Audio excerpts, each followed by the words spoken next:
Panorama group, जो सोचता है वो करता है। और ये बोला गया कि इन प्रश्नों को जो हटा के इसका जो है मार्क्स बच्चों को दे दिया जाएगा। तो कहीं ना कहीं 13 वाले बच्चों के साथ ये नाइंसाफ़ी हो रही है।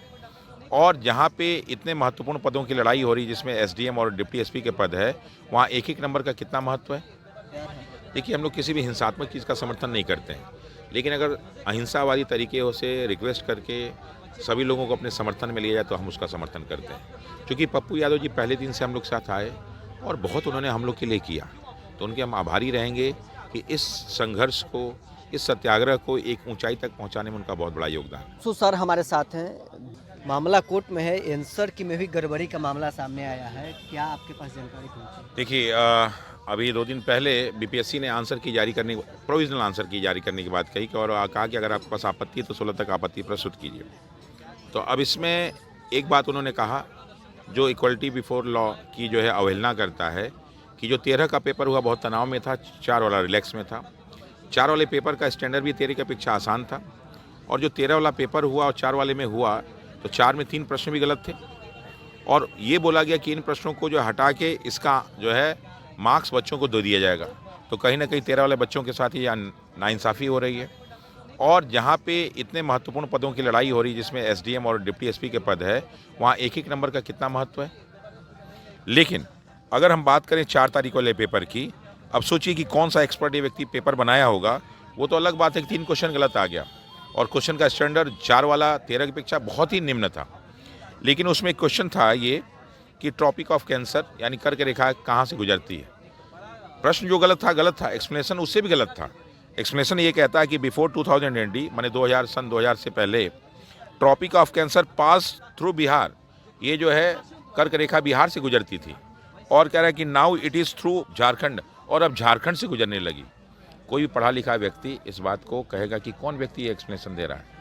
उसको ये कहना चाहिए कि सन 2000 से पहले बिहार और झारखंड एक थे, इसलिए कर्क रेखा झारखंड से गुजरती थी, इसलिए बिहार से गुजरती थी।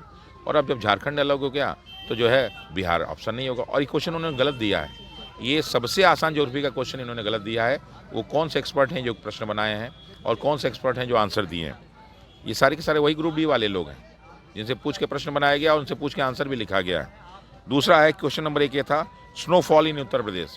लिखा है कि there is no snowfall in Uttar Pradesh after separation of Uttarakhand, यानी उत्तराखंड के उत्तर प्रदेश से निकल जाने के बाद अब जो है यूपी में बर्फबारी नहीं होती है। यानी पहले बर्फबारी इसलिए होती थी कि उत्तराखंड जो है यूपी का पार्ट था। ये अपने आप में गलत है।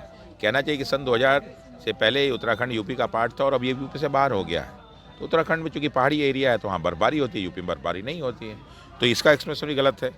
और फिर अगला दिया है कि there was no census held in 2023 में कोई भी जनगणना नहीं की गई। फिर the figure release for 2020 are only estimates, लेकिन ये जो आंकड़ा है 2023 का जारी किया गया एस्टिमेट है। कैसे एस्टिमेट बना देंगे जहाँ पे भी जनगणना कहीं बात ही नहीं हो रही है। और जनगणना राज्य का विषय नहीं होता, ये केंद्र का विषय होता है, ये संघ सूची की बात होती है। तो आप ये स्टेटमेंट कहाँ से दे दी कि जो बात हुई नहीं वहाँ एस्टिमेट कहाँ से आ गया। और फिर लिखा है can not be called census, इसलिए इसको जो सेंसस नहीं कहा जाता, खुद ही कह रहे हो और खुद प्रश्न भी दे रहे हैं। और फिर अगला लाइन और मजेदार है कि the census of 2021 was not held because of Covid. 2021 की जनगणना कोविड के कारण नहीं हो पाई, एंड इज नाउ लाइकली इन 2025, हो सकता है कि 2025 में होगी। आपको ये कौन बता दिया? अमित शाह बताएं कि नरेंद्र मोदी बताएं? जो 2021 में नहीं हुआ, 22 में नहीं हुआ, 23 में नहीं हुआ, 24 में नहीं हुआ, 25 में हो जाएगा, तुमको कौन बता दिया भाई? ये कहाँ से आपको ज्ञान की प्राप्ति हो गई? तो इस तरह की चीज़ें देने ही बताती है कि जो प्रश्न बनाया वो तो उच्च व्यक्ति था ही ज्ञानी, जो आंसर दिया उससे भी महाज्ञानी व्यक्ति था। अच्छा, आप लोगों ने आज एक संगठन भी बनाया है, उसके बैनर तले पदयात्रा भी करने वाले हैं। देखिए, अभी हम लोग का ये जो पहले बना हुआ था छात्रों का था। देखिए, हमने नहीं बनाया, छात्रों ने बनाया था। तो पहले युवा सत्याग्रह समिति थी, अब ये संयुक्त युवा सत्याग्रह मंच है। और हम लोग देखते हैं कि इसमें क्या क्या हो सकता है, क्योंकि हम लोगों ने एक समय दे रखा है। समय के बाद बैठ के आपस में डिस्कशन करेंगे क्या क्या करना है। पदयात्रा कब तक होगी? देखिए, अभी पदयात्रा और क्या क्या उसमें हो सकता है उसके बारे में लोग अभी बैठ के डिस्कशन करेंगे। पप्पू यादव कल बिहार बंद करने वाले हैं, समर्थन देने के लिए तैयार है? देखिए, हम लोग किसी भी हिंसात्मक चीज़ का समर्थन नहीं करते हैं, लेकिन अगर अहिंसावादी तरीके से रिक्वेस्ट करके सभी लोगों को अपने समर्थन में लिया जाए तो हम उसका समर्थन करते हैं। क्योंकि पप्पू यादव जी पहले दिन से हम लोग साथ आए और बहुत उन्होंने हम लोग के लिए किया, तो उनके हम आभारी रहेंगे कि इस संघर्ष को, इस सत्याग्रह को एक ऊंचाई तक पहुंचाने में उनका बहुत बड़ा योगदान है और उनका हम लोग सम्मान करते हैं। सभी छात्र संगठन, खासकर जो सत्ताधारी दल के छात्र संगठन है, छात्र जेडीयू हो चाहे एबीवीपी हो, उन लोगों का भी समर्थन आपको मिला है? बिल्कुल, पहले ये हो रहा था कि कहा जा रहा था कि कुछ लोगों का, मुट्ठी भर लोगों का है, तो यहाँ के बच्चे सब गए और जाके उन्होंने सभी छात्र जितने संगठन हैं उनसे रिक्वेस्ट किया कि आप लोग हमारा समर्थन दीजिए।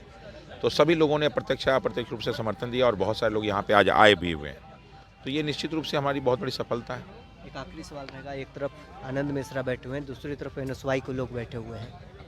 ये एक तरफ नहीं बैठे हुए हैं, ये सारे एक घर में अलग अलग कमरे में बैठे हुए हैं। ये घर है जब और ये पूरा हम लोग का वहाँ से वहाँ तक घर है, तो आपको ये अलग अलग इसलिए दिख रहा हो कि आप एक कमरे में देख रहे हैं। एक कमरे में कोई एक ही व्यक्ति का परिवार रहेगा ना, घर में 5 भाई हैं तो उन 5 भाई के लिए 5 कमरे होंगे कि ना, सब एक ही कमरे में तो नहीं रहेंगे। तो कोई यहाँ बैठा हुआ, कोई वहाँ बैठा हुआ, वहाँ बैठा, सब एक ही घर के सदस्य हैं और एक घर में बैठे हुए हैं।